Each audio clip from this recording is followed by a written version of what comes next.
6,000 years ago, the LA Basin, including probably Glendale and Burbank and the Crescenta Valley area, were settled. So where we are standing is indeed Indian country. It is as much Indian country as the Diné or Navajo lands in Arizona and New Mexico. My name is Richard Toyon, and I'm a 14th generation Californian. That's Native Californian, as in Native American.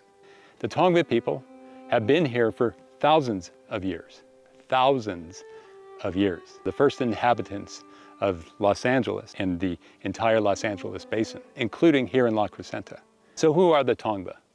The Tongva today are doctors and plumbers and architects and nurses and even may work at the local grocery store.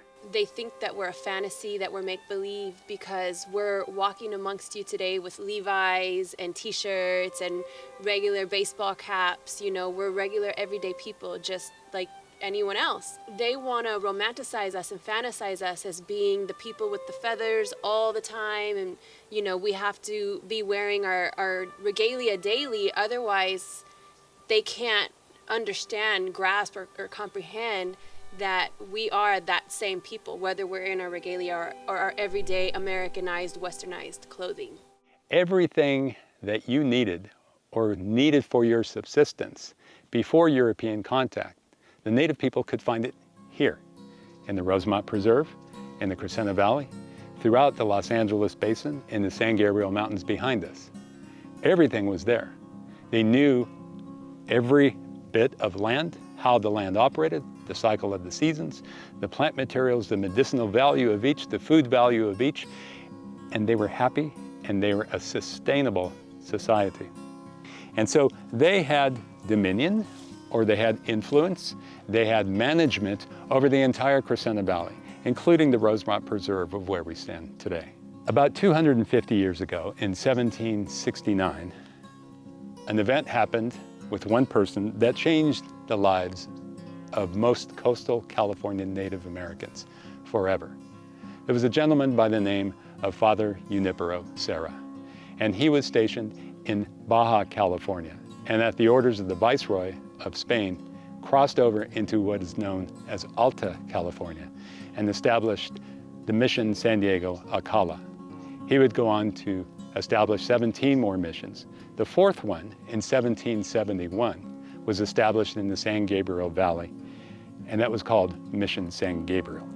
My 6 times great-grandpa was put into the mission system and taken from his family at 7 years old, and he was raised in that system. So once the missions closed, in order to survive, our people went underground.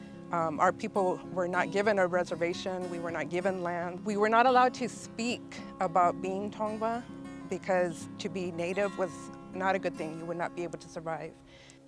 So who are the Tongva? They were stewards of this land, and they carried with them an incredible amount of knowledge that unfortunately, when Los Angeles was developed, it developed under something called rapid urbanization, where they were moved out of the way so quickly. Centuries of data was lost, but they are still here. And today we are more and more talking and considering the way Native people stewarded the land. So now that we're being brought more to the table, the things people ask us is how can we help you? What can we do to help the Tongva? And our message is always about helping the lands.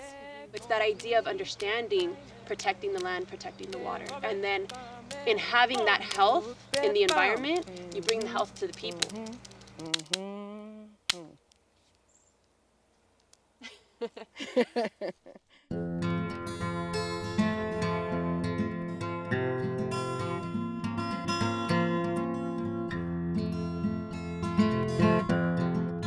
And so by moving here and living in the place where the local Tongva people were stewards of this land, they should honor these people and their own people by the choices they make, by the individual responsibilities that they engender every single day of their life in caring for our earth.